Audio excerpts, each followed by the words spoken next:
అవునండి. క్షణం అలా ఎలా మీరు కెమెరా పెట్టి చూసినట్టు చెప్తున్నారు? నాకు కూడా దివ్య 4 దృష్టి days ఉందేమో. 4 సార్లు సేమ్ అలా జరిగింది. అఘోరమ్మని ఇంటర్వ్యూ వెళ్ళొచ్చాము. చేసేటప్పటికి నాకు కూడా దివ్య దృష్టి వచ్చిందేమో. ఓకే.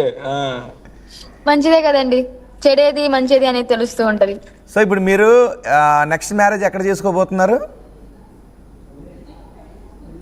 ఒక జ్యోతిర్లింగం దగ్గర చేసుకుంటాం. ఓకే. జ్యోతిర్లింగం లోపల వెళ్ళి అక్కడ కొంతమంది సమక్షంలో చేసుకుంటాం. ఇప్పుడు ఆ రెండు సార్లు చేసుకున్న పెళ్ళిళ్ళు వీడియో తీసుకోలేదా, ఫొటోస్ తీసుకోలేదా? ఉండే, బట్ నా దగ్గర ఫోన్లు ఆగాయి కదా. అవి ఉంటే ఇప్పటికి మీడియాలో ఎప్పుడో రిలీజ్ చేద్దాను. ఆ ఫోన్లు పగులుతూ ఉంటాయి నాయి. ఇప్పుడు నెక్స్ట్ పెళ్ళి లైవ్ లో చేసుకుంటారా, లేకపోతే లైవ్ ఇస్తాము, అందరికి లైవ్ ఇస్తాము. లైవ్ ఇస్తారా? పెళ్లి చేసుకునేటప్పుడు ముందు రోజు చెప్పండి అయితే. అందరికి ముద్దపప్పు ఆవకాయ ఉంటది వచ్చిన వాళ్ళకి. మరి అఘోరి శ్రీవర్షం 3వసారి పెళ్లి చేసుకుంటారంట. సో మేము మేజర్లం కాబట్టి మా ఇష్ట ప్రకారం నేను గతంలో నరకాన్ని అనిపించాను. చెప్పాలంటే ఇంకొకటి, 3 is our లక్కీ నెంబర్ అన్నమాట. మా ఇద్దరు లక్కీ నెంబర్ 3.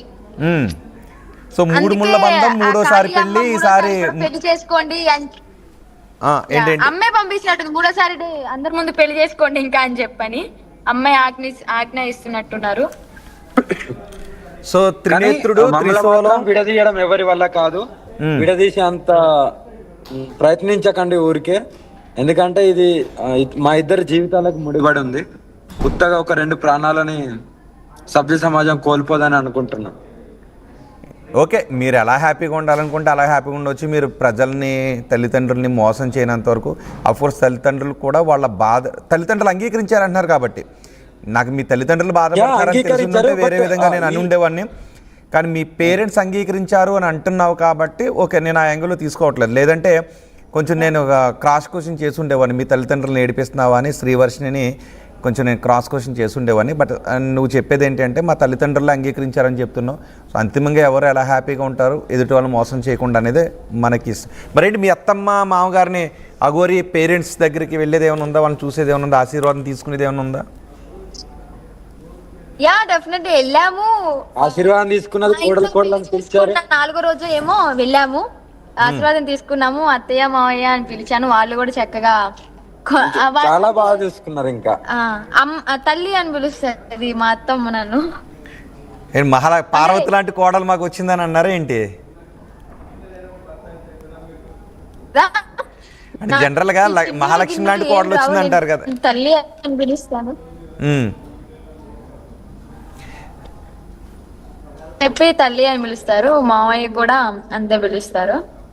నిన్ను తల్లి అని పిలిచారు. వాళ్ళైతే చాలా హ్యాపీ అండ్ దొరికింది నీకు కూడా, నీకంటూ ఒకళ్ళు ఉన్నారు నిన్ను చూసుకోవడానికి అని చెప్పని వాళ్ళు కూడా చాలా హ్యాపీ ఫీల్ అయ్యారు. ఓకే. ఎప్పుడైనా అఘోరి దగ్గర మామూలు లైఫ్ లో ఉన్నప్పుడు సరదాగా డాన్స్ పాటలో పాడతాం కదా, ఏంటంటే ఏంటమ్మా ఏంటంటే మెయిన్ ఏంటంటే మా క్యాస్ట్ కూడా సేమ్. ఫీలింగ్ ఉందా ఏంటి? క్యాస్ట్ ఫీలింగ్ ఉందా? లేదు, అలా ఏం లేదు. అంటే రివీల్ చేసుకున్నది అంటే కలిసాము అనుకోకుండా, మన పెళ్లి అయ్యింది అనుకోకుండా, same caste. How is it possible? అంటే మేబీ మేము గత జన్మలో నిజంగానే వైఫ్ అండ్ హస్బెండ్ ఏమో. అన్ని కలిసి వస్తున్నాయి. ఇంకా అందుకే 2 సార్లు విడగొట్టినా 3వసారి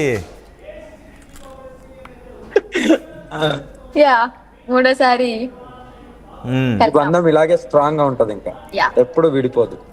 ఎంతమంది వచ్చినా కూడా ఇలాగే. ఏదైతే అసలు ఆ చెయ్యి ఇలా పెట్టండి, ఆ కలర్కి ఏమైనా మ్యాచ్ ఉందా? అఘోరి అనిపించట్లేదా మీకు? అంత అందమైన అమ్మాయిని తీసుకొస్తాను, ఆ కలర్కి ఏమైనా మ్యాచ్ అవ్వట్లేదని అనిపించట్లేదా? అలాంటివి మాకేముండయి.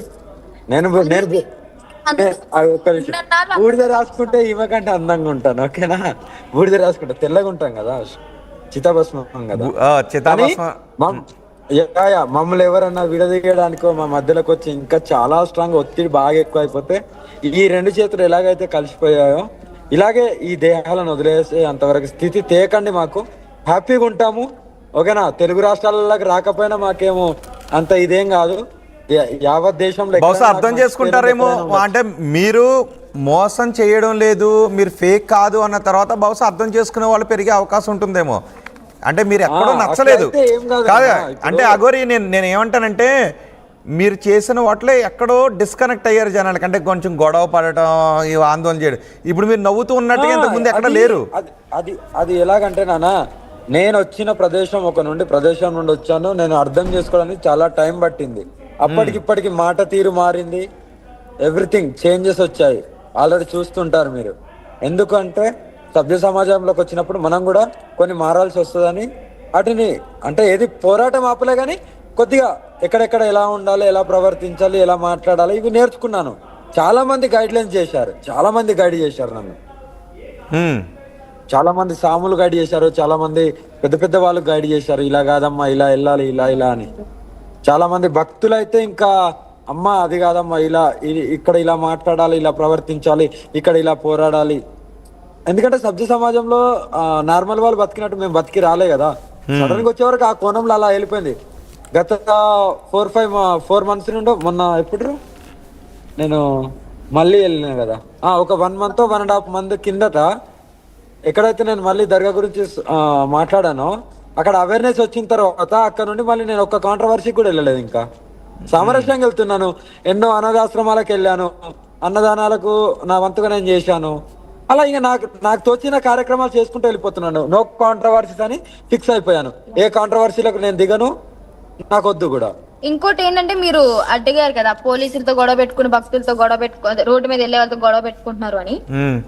ఈ గొడవ అనేది ఎందుకు వస్తుంది అంటే, ఒక చోట ఆగి ప్రశాంతంగా తిందాము, ఒక ముద్ద అనేది హ్యాపీగా ఒక చోట ఆగి తిందాము, డ్రైవింగ్ చేసి ఉంటారు కదా, ముద్దపప్పు ఆవకాయ. చక్కగా తినేసి పడుకుందాము అని చెప్పి థాట్ లో ఆగి తింటారు, మంచిగా రెస్ట్ తీసుకుంటారు. అదే తినే టైంలో, రెస్ట్ తీసుకునే టైంలో వచ్చి అద్దాలు కొట్టి డిస్టర్బ్ చేస్తారు. లేదు నాన్న తింటున్నారు, రెస్ట్ తీసుకుంటున్నాను, నేను 2 hours ఇక్కడే ఉంటాను, తర్వాత వచ్చి మాట్లాడండి అంటే ఒక సెల్ఫీ